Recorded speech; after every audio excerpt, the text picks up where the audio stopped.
Today on my Nike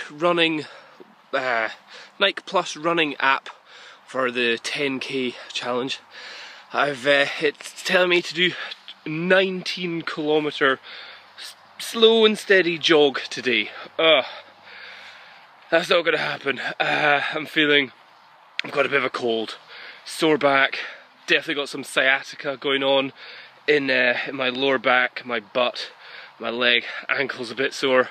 Tried to go for a jog yesterday, calves were exploding. I'm just a bit ill.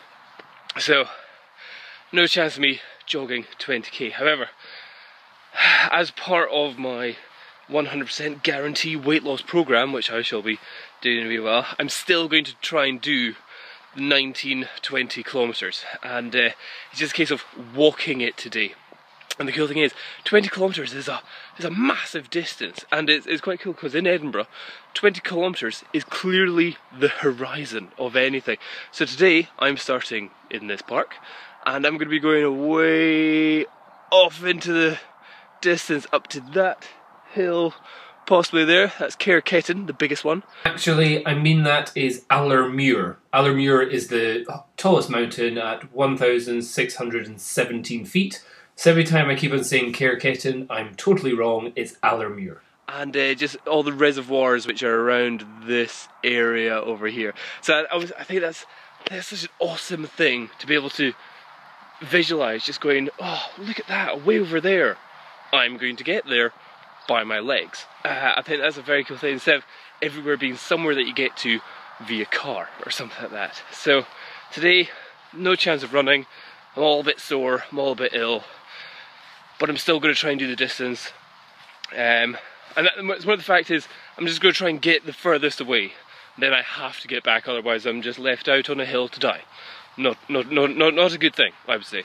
But yeah, so starting in the morning. It said it's going to be raining later on. You can see it's pretty dark clouds up there. So starting this at 6:30 AM in Edinburgh in July, and it's this bright. It's incredibly bright at this time of the morning, and as you can see, nobody around. Barely even the birds are tweeting. So yeah, off for a walk. Okay, so that's me coming out to about 4 kilometers. Finally crossed over the bypass, Edinburgh bypass. What I'll do is I'll put a link to the actual route that I do, because I'm recording it all on my watch. You can see the actual map on Nike Plus. I can put a link to that on the Facebook page, so you can see exactly where I'm going. However, the reason for this bit of the video is we're now about to head into the reservoirs and the it's not national park, regional park, whatever. And I'm getting to the point where I'm thinking, I've made some absolute schoolboy errors. Some serious problems so far already. One, well, over the last couple of jogs that I've had some pretty painful experiences. First one was a 12k, and I was wearing effectively a gym vest like this, and doing jogging, nipple rub, just like for about 4 days afterward, just like the gym vest going up and down over the nipple area, got it very, very tender. So first bad move, I'm wearing the gym vest. However, I'm not jogging, so it shouldn't cause too much of an issue. Second slightly bigger issue is last week I did a 16k and I was wearing the wrong trousers. And what I mean by that is that it was quite a hot and humid day, got pretty sweaty while jogging, and the trousers have got quite a solid stitching in between the legs, and I got a major I don't quite know what it's called, whether it's like a joggers, but it's not joggers itch, it's not jock itch, which is, you know, if you've been sitting in wet underwear for too long, you get like funny bumps and it's kind of sore. And this was more joggers burn. And it burnt to the point where I was walking like a cowboy for about 6 days afterwards. In fact, even just now they're a little bit tender. So I thought today, wearing, as you can see, some short shorts, that would get rid of it. However, I think the problem is more to do with the underpants that you're wearing beneath. May have to take them off. And the third mistake There may be more in the near future. But the third mistake is, well, I've got nipple rub, jogger's burn. There's another one called jogger's trots or runner's trots, which again, when you've been jogging or running for a long time, you lose control of your bowels, kind of thing. I thought, again, that's not going to happen today. I'm just going to go for a walk. However, I forgot. I'm a little bit ill. So just now I'm looking everywhere going, what would be a good leave? I didn't bring any bog roll. Normally I always have my pockets filled with toilet roll just in case something happens. But just now I'm just kind of going, there might be an issue. You know, I'm only like 4k in. There may be an issue where I need some help with that kind of thing. And all I'm seeing are stinging nettles everywhere. So this walk is less about, look at the lovely views, look at the scenery, look at that. I'm now just looking, stinging nettle, ooh, that's a big leaf, I could use that. Maybe, if I need to. Let's just see if because like, I figure this is going to be a 4 hour, maybe longer walk. And if I'm already feeling a bit funky at 50 minutes in, oh, damn it, why didn't I bring bog roll? This is what I absolutely love about Edinburgh, possibly Scotland in itself. The fact that within 1 hour of very gentle walking, I'm in this, outside of Edinburgh. This is the Bonally Regional Park. I'm in the forest bit, but the fact that you're here, there's like big old trees, lovely little, can you see the river? Little river going down there. Just birds tweeting, no cars, no sirens, no planes. There probably are planes, but you just can't hear it. And just a forest all the way up there. Oh, it's just so awesome that you can be so close to nature while still being in the city. And you know, I'm just thinking whenever I've got kids or something, just like, let's go for a walk, kids, and then all of a sudden you don't have to drive all the way up to the Highlands of Scotland or do like a 20-mile drive anywhere. You are literally 1 hour walk or a 20-minute jog if you live near the outskirts of the city kind of thing. But, or even just if you live in Collington, 10-minute walk from the last bus stop, and you're beside a river, forest, walking up through pines. Smell the pines, oh, so good as well. Love it. Okay, I've been in these woods now for about a good 15 minutes. I haven't seen a single other person. All I hear is the birds tweeting, the wind in the trees, my footsteps on the ground. Lovely stuff, lovely, yeah. And it is lovely, it's absolutely lovely. Just forest, trees, tweeting birds, lovely. However, just now I'm imagining Walking Dead. You know, the zombie TV series, and now I'm just thinking, imagine if there's zombies in the forest. Like in season 1 and 2 or something, they were totally in forest, 2 or 3, they were totally like in woods and stuff like this. I'm thinking, if I come across a church, and then there's like graveyards, and there's zombies everywhere, and I'm now thinking, like, how fast could I run through here? Could there be a zombie there? And I'm now kind of thinking, this is a really scary place. The fact that I've not seen a single person, I'm thinking, maybe the world has been taken over by zombies, and I'm the last person surviving. There's been a nuclear holocaust over that hill over there, and oh god, my brain has just got too many squirrels in it. This is an amazing shot of Edinburgh. So if we look over there, we can see that's the Firth of Forth, looking over to Fife, and that hill there I think is Corstorphine Hill? Yeah, that's Corstorphine Hill over there. And then on the other side of these trees we've got Arthur's Seat, which is the kind of mountain in the middle of Edinburgh. And then as we zoom back out, we've got the big hill there, which is Caer Kitten, and I can see a little road just going up it there. So that's where we're going to try and get to.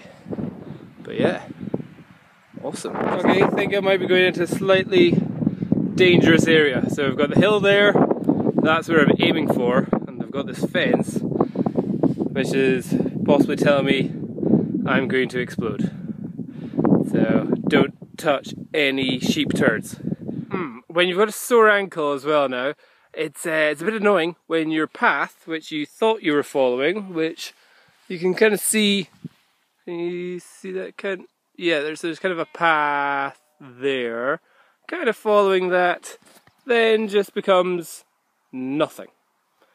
And like I'm trying to get to that path, but to get there I have to go through all these ferns and down into a valley, and there's no path. The path is just literally stopped right here, which is fine. Normally I just walk all through that. However, with wearing such short shorts, I'm thinking I'm going to be bitten so much. So many midges and other blood-sucking bugs all around this place. I'll do a post video where you can see all the bites which I'm about to get from going into no path. Whew, phew. I think I found the suspicious objects. They're running away from me. Fortunately, or at least certainly hope, they're not grumpy like those Highland cows which I had chased me out of their way before. But fortunately, they were having a little stare at me, and they've got horns, but they know what to do. Go away. See you later, Mr. Sheep. That's right, look away, you're not worthy of me. Bye bye. See how long it takes for these guys to know. Oh, they've noticed me. Oh, what are you gonna do? Right, you've got horns. Could you just like be scared of me? Go away. Like, run away, run away. Right, now I'm going into the valley of hopefully friendly sheep. Or goats, or things. Yes, that's it. That's it. Off you go. Off you trot. Trotty trot trot. Yes, keep your big ass horns away from me. See, those are big ass horns. See you later. Right, down. Because I really just want to get to that road there, but it looks like there's a goddamn giant barbed wire fence down there. Not helpful. Brilliant. Not only do I have one barbed wire fence, but just after I cross this one, there's another barbed wire fence. And absolutely no, there's no path here at all. I'm just in a river, which you can hear below me, but I can't see it, so I'm bound to twist my ankle very soon. Sounds like a toilet running. Okay. So I can hear water, got barbed wire, more barbed wire, no path. Okay, a little bit windy now, at the top of the highest hill just outside Edinburgh. Oh yeah, windy, windy. So we're at Allermuir. What was that about Cairketton? That's another one. Right, so 1,617 feet and great view all over Edinburgh. It's taken me 1 hour 55 minutes to get to here while also being very lost, and that's 7.94 kilometers. Oh, it's windy, but what a great view. I'll just turn you around. So way over there we've got the Forth Road and Rail Bridge, and I kind of came from over there, and then all that out to the North Sea.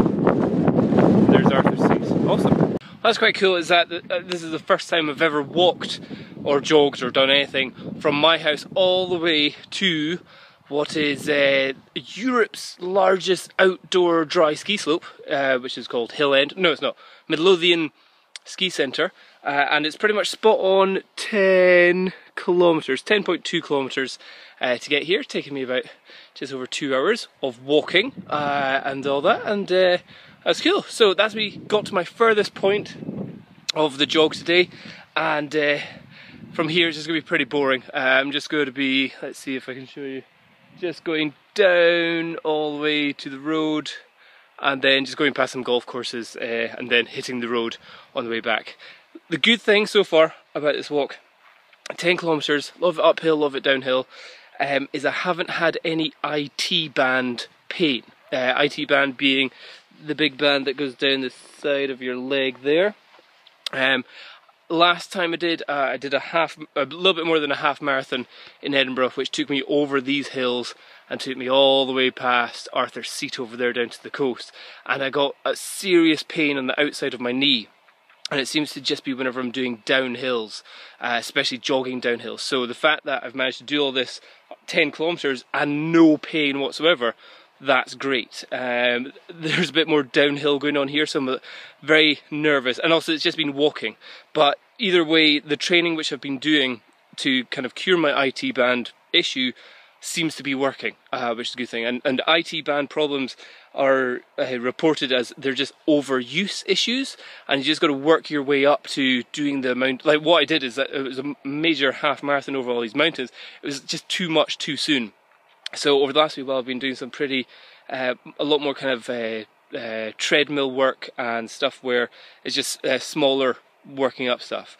I'll do a video about it in the future, but effectively it seems to be working, and no IT band pains at all. So now it's just a boring jog home, and I'll put all the map up on the link down below. So there you go, that was my 20k jog around Edinburgh in the morning, ending up at Hill End, Midlothian Ski Centre, Curly, in the middle of summer at 9 in the morning. Nobody's here, apart from some birds and some annoying flies.